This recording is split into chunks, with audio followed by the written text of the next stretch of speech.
Ceci est un livre audio autogénéré par Google. La philosophie en commun. Collection dirigée par Stéphane Doyer, Jacques Poulain, Patrice Vermeyren. Nourri trop exclusivement par la vie solitaire de la pensée, l'exercice de la réflexion a souvent voué les philosophes à un individualisme forcené, renforcé par le culte de l'écriture. Les querelles engendrées par l'adulation de l'originalité y ont trop aisément supplanté tout débat politique théorique. Notre siècle a découvert l'enracinement de la pensée dans le langage. S'invalidait, et tombait du même coup en désuétude cet étrange usage du jugement où le désir de tout soumettre à la critique du vrai y soustrayait royalement ses propres résultats. Condamnées également à l'éclatement, les diverses traditions philosophiques se voyaient contraintes de franchir les frontières de langue et de culture qui les enserraient encore.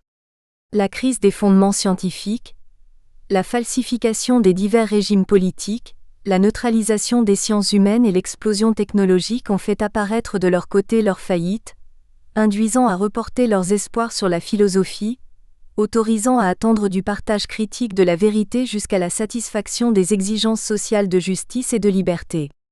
Le débat critique se reconnaissait être une forme de vie. Ce bouleversement en profondeur de la culture a ramené les philosophes à la pratique orale de l'argumentation, faisant surgir des institutions comme l'école de Korčula, Yougoslavie, le Collège de philosophie, Paris, ou l'Institut de philosophie, Madrid. L'objectif de cette collection est de rendre accessibles les fruits de ce partage en commun, du jugement de vérité. Il est d'affronter et de surmonter ce qui, dans la crise de civilisation que nous vivons tous, dérive de la dénégation et du refoulement de ce partage du jugement. Dernière parution. Pierre-François Moreau et Lorenzo Vinciguerra dire, Spinoza et les arts, 2020. Thierry Marin, Les métaphysiques sacrificielles comme maintien de l'ordre cosmopolitique, 2019. Thierry Marin, Pour un communisme végétal. Critique des métaphysiques sacrificielles, 2019. Javier Agüero Aguila, Chili, Les silences du pardon dans l'après-Pinochet, 2019. Raphaël Valim, État d'exception, la forme juridique du néolibéralisme, 2019. Exergue. Ô mon corps, fais de moi toujours un homme qui interroge. Frantz Fanon. Je ne suis pas seul parce que je suis abandonné. Je suis seul parce que je suis seul, amant d'entre les parois de sa closerie. René Char. Remerciements. Ce livre ne serait sans doute jamais sorti. Primo de mon fort intérieur, deuxio de son tiroir, troisio d'un cercle très privé, sans la stimulante complicité de Pierre-François Moreau. Que la présente publication me soit l'occasion de lui exprimer mon affectueuse gratitude, avec mes sentiments très distingués. La décantation de mes idées en psychanalyse doit beaucoup à mes échanges avec Yasmina Picard, que je remercie d'avoir été une interlocutrice de choix lors de mes débuts cliniques. C'est un plaisir de témoigner ma reconnaissance à mes collègues de l'université Gustave Eiffel pour la cordialité de notre travail ensemble, qui a grandement favorisé l'élaboration de ce livre.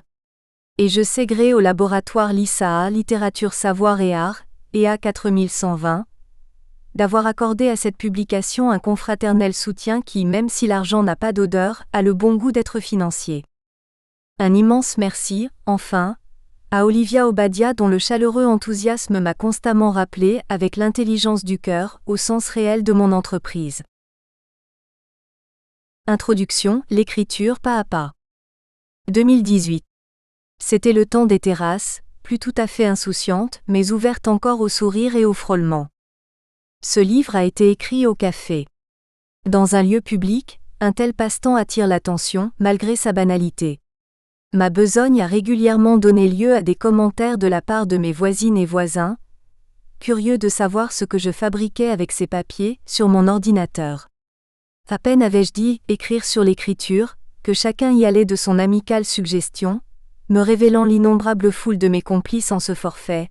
« Ah oui, alors ce que tu devrais lire c'est… » ou « Ah oui, alors moi tu sais, ça fait longtemps que j'écris. » J'en ai fait l'expérience quotidienne. Chacun a son mot à dire sur l'écriture. Non que devant mon expresso j'en doutasse. Les livres sur le sujet pullulent, les ateliers abondent, les masterclass prolifèrent. Ces courts échanges apportaient la confirmation, d'autant plus agréable qu'elle était fortuite, de l'intérêt de mon objet. Professionnellement et personnellement, j'avais pris acte chaque jour que l'écriture est un bien commun, aux appropriations infiniment multiples. J'avais vu de près qu'elle peut jouer un rôle essentiel, vital même parfois. Certes, les constatations ont été établies depuis des siècles sous toutes les formes possibles. Oui, écrire fait du bien, oui, écrire est difficile, oui, écrire est bien pratique. Mais pourquoi ? Quelles sont les raisons qui rendent cet exercice souhaitable ou condamnable, nécessaire ou inutile, jubilatoire ou douloureux ? Repérer le fonctionnement même de l'écriture sous ses multiples manifestations pourrait expliquer son action, aussi bien négative que positive, sur celui qui écrit. Au fil de mes études de lettres, consommer tant de textes ne m'a pas rendue plus exigeante sur la qualité du produit. Est-il bon, meilleur, génial ? Je ne sais. Comment étayer ces jugements ? Et les goûts et les couleurs ? J'ai laissé ces disputes, et mon intérêt s'est centré sur la démarche elle-même, sur les effets qu'elle produit dans la personne qui l'entreprend. Il m'importe d'envisager l'écriture comme une pratique, et de dégager ses vertus transformatrices. Il est d'emblée évident que cette pratique est intimement liée à celle de la lecture, arrimées qu'elles sont toutes deux à la lettre que l'une trace et que l'autre déchiffre. Bien sûr. Cependant, comment envisager l'articulation entre écriture et lecture, ces deux pratiques littérales ? Mon intuition première, qui consistait à réfléchir d'abord sur l'écriture, a rapidement été consolidée par l'examen de situations concrètes, en observant la manière dont un sujet s'empare des pratiques littérales, et dont il est saisi par elles. C'est le désir d'inscription qui mène la danse, c'est le rapport de production active à la lettre qui est premier. Les choses se posent dans cet ordre. On ne peut le comprendre sans tenir compte de la dimension physique de l'exercice, du corps engagé dans ce rapport productif, du corps qui se confronte avec d'autres corps. C'est pourquoi j'aborde l'écriture comme geste graphique. Graphique situe l'action dans le registre spécifique de la lettre, selon l'étymologie grecque, gramma. Quant à geste, le terme invite à considérer l'action d'écrire dans sa subtilité motrice et ses répercussions culturelles. C'est un mouvement très particulier, qui gagne à être examiné comme une curiosité anthropologique. On aura alors une chance de dépasser les évidences colportées sur le sujet. Les chemins que j'arpente sont à l'occasion des sentiers battus. J'ai néanmoins privilégié la marche lente là où d'autres avaient pressé le pas, et cette lenteur m'a découvert des chemins de traverse, à la croisée des disciplines qui ont forgé mon expérience personnelle. Je livre une sorte d'anthropologie du quotidien, produite par un regard situé, celui d'une femme, d'une parisienne, d'une cinquantenaire, d'une chercheuse, d'une enseignante, d'une psychanalyste. Autant d'aspects de mon expérience qui m'ont fait vivre des situations d'écriture diverses, et qui ont constitué le terreau de ma réflexion. Il y avait toujours une exigence pratique. Je me trouvais devant un article à écrire, devant des étudiants auxquels je voulais enseigner à écrire, avec des patients à qui je proposais d'écrire. Le choix de cette démarche inductive a permis de ne pas détourner mon attention des affres de l'écriture, ou en tout cas des difficultés que comporte cet exercice pour beaucoup. Non pour occulter ce qu'il peut avoir d'heureux. Bien au contraire. J'ai à cœur d'élargir le cercle de ceux qu'il peut soutenir. Animé de ce désir, je me défie d'une approche trop normative, obsédée par la belle écriture, l'écriture reconnue, l'écriture plaisante, ou même l'écriture correcte. Ces formes de l'écrit existent, et elles m'occuperont à ce titre, mais sans privilège sur tous les ratages dont elles ne sont souvent que la dernière émergence. N'importe quelle écriture, et n'importe quelle lecture, est bonne à examiner quand c'est le geste et ses effets qui comptent, non le résultat et sa valeur. L'orthographique, du grec orthos, droit, enjoint au respect de la convention lexicale et grammaticale, le calligraphique, du grec kallios, beauté, est soucieux de la beauté formelle d'un tracé. Mais tous deux ont pour support le purement et simplement graphique, et sa portée éthique de transformation pour celui qui écrit. L'enjeu est essentiel, en particulier pour la pédagogie. La relation que les petits humains nouent avec l'écriture et la lecture à l'école est souvent abîmée par un maniement indélicat de la règle. Elle prive alors les adultes qu'ils deviendront des exceptionnels bienfaits de la lettre. Combien sont durablement dégoûtés du livre par les injonctions scolaires ? Combien renoncent à la plume par peur de la faute ? Cette terreur diffuse ne se contente pas de sévir à l'école, elle se répand sous les dehors ludiques du loisir cultivé. Devenez membre de jurys littéraires. Organisez des concours littéraires. Et vive les prix. Et bravo aux lauréats. Le tout bien sûr, avec les meilleures intentions du monde, puisqu'il s'agit d'œuvrer au progrès des lettres et de voler au secours de leur autorité. Légitime ambition et couronnée d'un certain succès, reconnaissons-le, dans un monde de podiums dopés à la concurrence et à l'évaluation. Mon propos est d'arracher les pratiques littérales à cette atmosphère de compétition. Il est de rendre justice, bien au-delà de ces appétits de réussite, au potentiel d'évolution dont elles sont porteuses pour l'être humain. J'ai un rêve, qu'écrire comme un pied ne prive personne de prendre le sien à écrire. Dans cette perspective élargie, le geste graphique gagne à être considéré comme un jeu, et la démarche pédagogique gagne à tirer parti de la psychanalyse, singulièrement des propositions de D.W. Winnicott en la matière. Ce pédiatre et psychanalyste anglais est connu pour avoir développé une théorie du jeu, qui fournira un précieux point d'appui à mes propositions, car elle s'avère d'une pertinence aiguë pour décrire le fonctionnement de l'écriture. Et elle offre une base très sûre pour infléchir les présupposés couramment à l'œuvre dans les méthodes d'apprentissage graphique, comme dans les enseignements dits d'expression et communication. L'expérience de la psychanalyse a été déterminante dans mon approche et dans mon désir de renouveler le regard porté sur l'écriture. La pratique inventée par Freud consiste à traiter la parole du patient comme une lettre. À ce titre, elle l'a fait bénéficier de toutes les ressources de l'interprétation.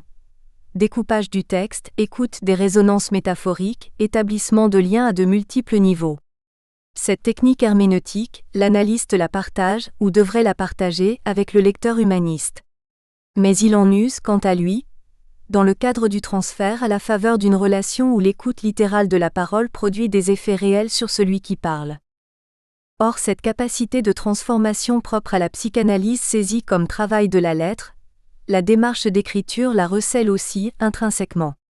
La lettre écrite transforme, en vertu des 3 registres de son action sur l'homme. D'abord l'écriture fixe. Elle produit un effet de fixation de l'expérience qui permet de révéler du sens. Ensuite l'écriture écarte. Elle déblaye et ménage de la vacance, ce qui permet l'exercice d'une liberté. Enfin l'écriture apprivoise. Elle confronte les corps complémentaires du scripteur, de la lettre et de l'autre, permettant le réglage de la relation. Telles sont les 3 dimensions qui font de l'écriture un geste éthique, 3 angles pour expliquer sa force d'émancipation que j'ai nommée en grec alétique, athétique, athlétique. Jeu sur les mots, qui trahit la ci-devant agrégée de lettres classiques. Ces noms me sont venus dans le plaisir joyeux de croiser les langues, une joie que je souhaite partager, loin de toute arrogance de spécialiste. Les enfants nous régalent de leurs trouvailles, comme certains de nos lapsus, parfois si cocasses. Au fond, le jeu avec la lettre est aux antipodes du jargon érudit et de ses appétits de pouvoir. Ce livre est un essai. Il a été pour sa rédactrice une épreuve, parfois rude et le plus souvent douce, visant à cristalliser l'insistance d'une intuition et à mettre en commun la singularité d'une expérience. Il entend aussi être pour ses destinataires l'occasion de découvrir en eux-mêmes les ressorts de leur propre relation avec la lettre. Ce livre est un essai, dans l'aléatoire de ses exemples et la partialité de ses références, plein de trous, qu'il soit un filet à plonger dans l'expérience, et l'occasion d'une pêche pourquoi pas miraculeuse, faite de gros poissons et de menus fretins. Partie 1 Écriture à l'éthique, la lettre fixe. Chapitre 1 Un geste contre l'oubli. Ascripta manent. La lettre est une marque visible, tracée délibérément et porteuse d'un contenu désormais grâce à elle disponible en l'absence de celui qui à un moment donné aura pris l'initiative de la laisser. Elle existe alors comme un signe posé là, entre un scripteur qui l'a laissé derrière lui et un lecteur qui l'a trouvé devant lui, lieu de leur rencontre en vertu de sa permanence. Elle assure une durée au message de celui qui n'est plus présent pour dire, quelle que soit la raison de la défection, il était requis ailleurs, ou sa pensée a sauté à un autre sujet, ou encore il ne voulait pas dire la chose en face, ou même il est mort, ou bien c'est tout bête, il a subitement oublié. Les idées, les paroles se perdent, vouées au transitoire de l'humain. La lettre écrite et lue est l'une des meilleures solutions que l'homme ait trouvées pour pallier cette labilité. Ainsi sa fonction la plus évidente peut-elle être qualifiée d'alétique, au sens où il s'agit par son usage de s'opposer à l'oubli. Léthé, dans la mythologie grecque, était le nom du fleuve que les âmes errant dans les enfers devaient franchir pour avoir une chance d'en sortir et d'aborder une nouvelle vie, dépouillée des souvenirs de la vie d'avant. L'écrit donné à lire sollicite, réveille et guide une mémoire toujours sujette à d'obscurs aléas. Il lui offre traces, signaux et balises. C'est si banal qu'une kyrielle d'exemples vient immédiatement à l'esprit.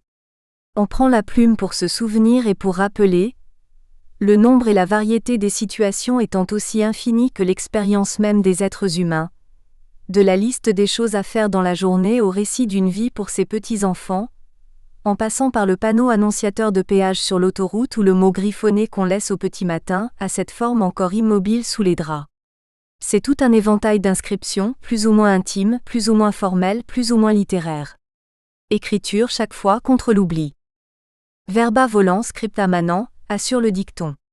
Et on se fie à lui de bonne grâce, d'autant qu'il nous parle en latin, dans une langue disparue dont seule l'écriture justement a préservé les vestiges, une langue morte, prestige des siècles. Cependant, les paroles s'envolent, les écrits restent vraiment ? N'est-ce pas plutôt un vœu pieux, qui voudrait se faire passer pour la réalité, un tantinet complexe, de la manière dont s'articulent les versions écrites et orales de la parole ? L'écrit a certes pour ambition de rester, mais il n'atteint ce but ni infailliblement ni nécessairement mieux que l'oral. Certes, il revêt une forme matérielle plus tangible, qui dès lors sécurise. Reste néanmoins une ambivalence. D'un côté, cette qualité donne au message une consistance physique visible et palpable, qui paraît de prime abord garantir sa solidité, et c'est le cas dans une certaine mesure. Mais de l'autre côté, cette consistance épile ce qui va rendre visible et palpable les processus d'érosion ou de destruction auxquels la parole écrite, tôt ou tard, est inévitablement soumise.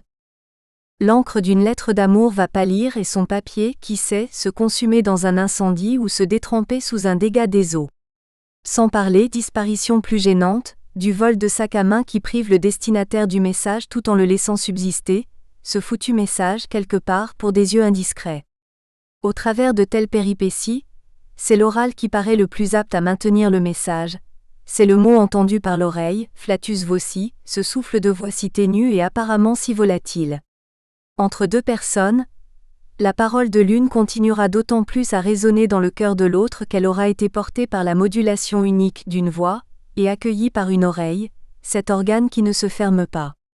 Heureuse alors, l'une et l'autre personne si le mot prononcé dit la tendresse, mon amour. Car la haine quand c'est elle qui parle, sale nègre, y restera imprimée elle aussi au fond du cœur. Un second exemple de ce retournement est fourni par un autre support écrit, la table. Elle aussi a pour vocation de conserver durablement un message, de symboliser la tenue d'une parole. Il ne s'agit pas du plateau autour duquel on s'assoit pour discuter, ni de la liste psalmodiée sur le chemin de l'école, 2 par 2, 4, 2 par 3, 6. La table dont il est question a gardé son sens latin, surface plane servant de support à une inscription. Un sens, du reste, que l'inventivité de la technologie informatique a remis au goût du jour via son diminutif tablette. La table, elle, a gardé la noblesse des grandes occasions, et ne figure plus guère dans le français courant aujourd'hui que dans deux expressions figées, faire table rase et les tables de la loi. Or les deux expressions, c'est notable, évoquent conjointement le désir de faire durer la parole dans l'inscription, et le geste de destruction auquel cette parole est exposée une fois écrite. En effet, la table rase, mot à mot, est en latin la tablette vierge pour une inscription, mais vierge parce qu'elle a été érasée, érased. Le participe rasa garde là sa qualité de verbe, trace de l'action subie. Effacer, nettoyer. Comme si toute parole nouvelle ne pouvait s'inscrire qu'après élimination d'une parole préalable. Ici se révèle une loi du symbolique, ne peut être effacé que ce qui a été écrit. C'est un constat que le psychanalyste, sans exclure d'autres genres de thérapeutes, fait régulièrement. Certaines paroles dites en l'air peuvent s'accrocher avec persistance dans la vie d'un être humain. Elles peuvent même y demeurer dramatiquement actives tant qu'elles existent en lui à son insu, tant qu'il n'a pas vu comment elles y ont été écrites et trouvé le moyen d'abolir leur nuisance. Pour pouvoir du passé faire table rase, comme dit la chanson, ce passé doit avoir été écrit par une histoire et lu comme une histoire. L'écriture est alétique, contre l'oubli. Nous l'avons évoqué, la mythologie grecque des enfers est formelle. L'écriture d'une vie nouvelle n'aura pas lieu, et les ombres vaines qui peuplent les contrées d'en bas ne sauraient reprendre consistance, à moins d'avoir traversé le fleuve l'été et lavé dans ses eaux tout reste mnésique d'une vie antérieure. La puissance de la parole orale se trouve encore impliquée, paradoxalement, dans la formule consacrée, les tables de la loi. Ces plaques de pierre où sont venues se lithographier les paroles divines, font partie de notre plus ancien imaginaire judéo-chrétien. Or, qu'en est-il montré dans les représentations qui perpétuent leur force symbolique?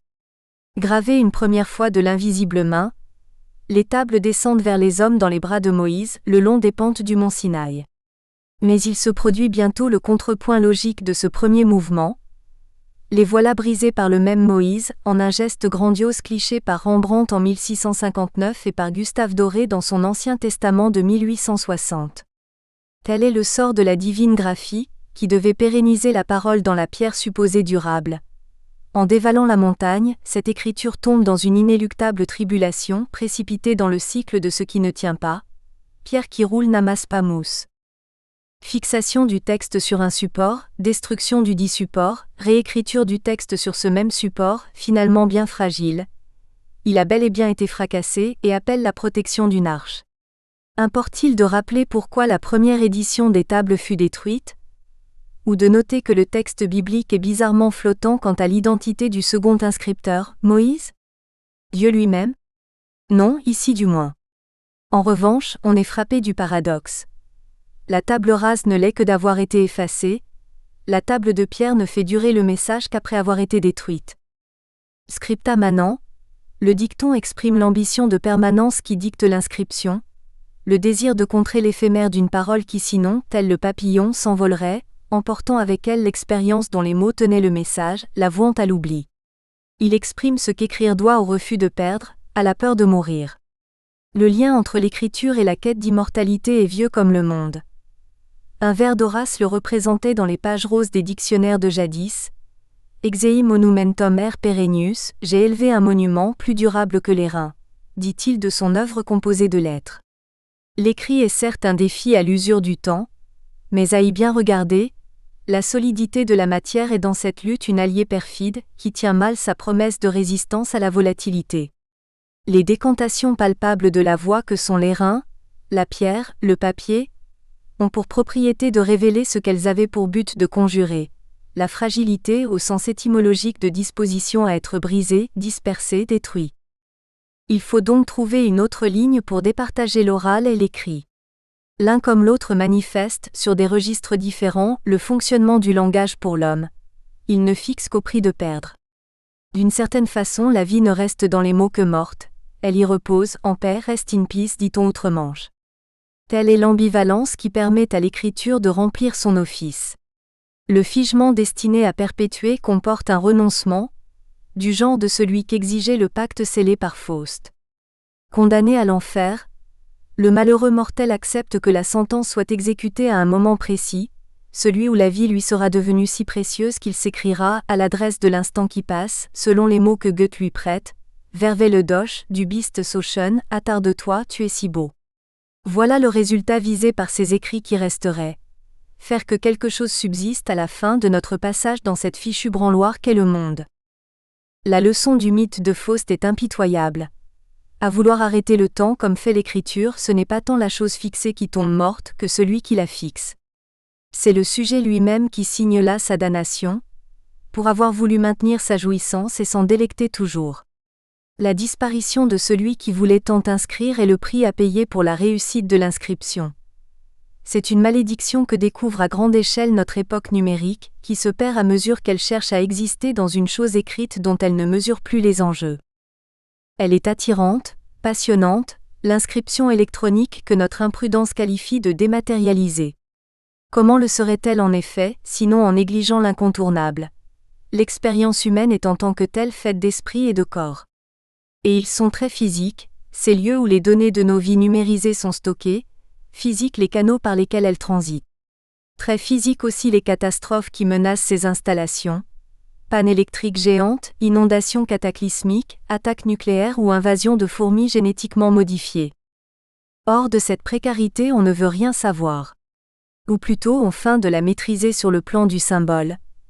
Les productions cinématographiques qui les mettent en scène ont la fonction magique de tenir ces forces maléfiques loin de nos foyers, et de réaffirmer la croyance en notre toute-puissante modernité. Leur succès au box-office et les budgets faramineux que notre société consent à y engloutir attestent l'urgence du besoin auquel ces films répondent. Conjurer la fragilité de notre condition matérielle, quitte à couronner, au bout du compte, un retour à l'indéboulonnable nature et à la belle simplicité de ses valeurs, parce qu'il vaut mieux éviter de laisser le spectateur en proie à un lamentable découragement. On snobe la physique. On n'a que mépris pour ces viles contingences qu'il est si facile de regarder filmer de haut, avec une légèreté tellement immatérielle sur un téléphone portable. Se faire peur de temps en temps, pour oublier qu'on a peur tout le temps. Une peur que l'inscription électronique généralisée cherche obscurément à contrer. Dorénavant, les choses sont enregistrées pour de bon, les écrits restent, les paroles aussi, les images aussi, enfin bref, tout reste, plus rien ne s'envole. Tout est là, sous la main, au bout du doigt. À portée de clic, tous les instants sont là, oui, ils verveillent, ils s'attardent les uns sur les autres en un feuilleté vertigineux. La précarité de la trace n'est plus un souci. Bien plutôt est-ce sa persistance qui devient préoccupante, de telle sorte que la question est désormais, comment effacer ? Dans la prolifération numérique des inscriptions de tout et n'importe quoi, le geste qui signe l'affirmation d'un sujet de l'écriture consiste non à compléter mais à supprimer, à enlever. Sur les pages internet que notre vie quotidienne nous conduit à consulter et à remplir, se multiplient les situations où notre marque de scripteur consiste non à cocher une case mais à la décocher. Moïse devait briser la pierre des tables pour manifester l'impréparation du monde à la loi qu'elle véhiculait. Le scribe devait araser la cire de la tablette pour tracer à neuf. Mais comme ces opérations paraissent simples, comparées à celles qui attendent quiconque défie la grande toile planétaire tissée par les réseaux pour en faire disparaître des informations qu'il y aurait inconsidérément inscrites. La parole, détachée de son locuteur, fait maintenant sa vie à elle. Plus que jamais l'écrit est orphelin, et se prête au grief que lui impute le Phèdre de Platon. En l'occurrence, elle est comme métabolisée par un monstrueux arachnide. C'est désormais le système qui écrit à partir de ce qu'on lui a donné en pâture. Collectant les petits cailloux que nous avons semés, il est capable de retracer nos trajets, de dessiner nos portraits, d'écrire nos vies sans nous. Une machine est aux commandes, évinçant la possibilité d'une position éthique. Or l'écriture est essentiellement une position éthique, qu'une machine ne peut assumer pour cette raison dirimante. La machine n'accomplit qu'une partie de ce qui fait l'écriture humaine. Elle sait inscrire, elle ne sait pas effacer. Tout au plus peut-elle surajouter de la négation. Car l'effacement n'est pas une opération, c'est un geste, ce que la machine ne saurait accomplir. Tout au plus peut-elle ne pas enregistrer. Lui échappe radicalement la positivité de l'effacement, positivité du geste qui, si involontaire soit-il, suppose quelqu'un pour l'accomplir. L'anthropologue Marcel Jousse l'exprime avec une belle clarté. Quand on nous dit que c'est un simple geste, on ignore toute la nature anthropologique du geste. Il n'y a pas de simple geste. Tout geste est peu ou prou global. Tout geste est tout l'homme. C'est bien ainsi que j'entends le geste graphique, révélateur d'une manière d'être de la personne dans son intégralité, porteur de cette incroyable sensibilité qu'exploitent la calligraphie et la graphologie. L'aisance ou la brusquerie de ma plume sur le papier me disent de mon humeur des choses que ma pensée a parfois éludées. Inscription et effacement sont au même titre l'un que l'autre des gestes pour fixer l'expérience, apprivoiser la volatilité de la vie. B in memoriam. À cette volatilité, l'être humain oppose l'effort de la mémoire, effort qui se déploie conjointement dans la direction du refus, retenir ce qui s'enfuit, et dans celle de l'acceptation, se rappeler que cet effort est vain. Pour paraphraser la définition que le footballeur Gary Lineker donnait de son sport, la vie est un jeu très simple, un homme courant après un sens pendant quelques décennies, et à la fin c'est toujours l'ecclésiaste qui gagne. Vanité des vanités, tout est vanité et poursuite de vent. L'in memoriam qui orne une tombe, pour raviver le souvenir de celui qui gît là, mort, et du même coup un memento mori rappelant le visiteur à sa propre mortalité. L'inscription est alors non seulement contre l'oubli, mais contre l'oubli de l'oubli. Aussi l'écriture à l'éthique est-elle sollicitée dans 3 directions. Écrire pour ne pas oublier, pour réparer une perte, et pour ne pas être oublié. Il n'est sans doute pas tout à fait indifférent que dans notre langue la plus quotidienne, des mots latins se soient maintenus pour exprimer ce rôle premier de l'inscription, à laquelle je viens de faire référence pour des circonstances extrêmes. Tout se passe comme si la langue elle-même comptait sur les ressources de son propre passé, pour appeler au souvenir. Et ce n'est pas quelque abscon glossaire féru d'érudition étymologique qui l'atteste, mais l'internaute, dictionnaire en ligne des plus banals. Pour l'entrée mémo, on y lit pense-bête et de mémoire.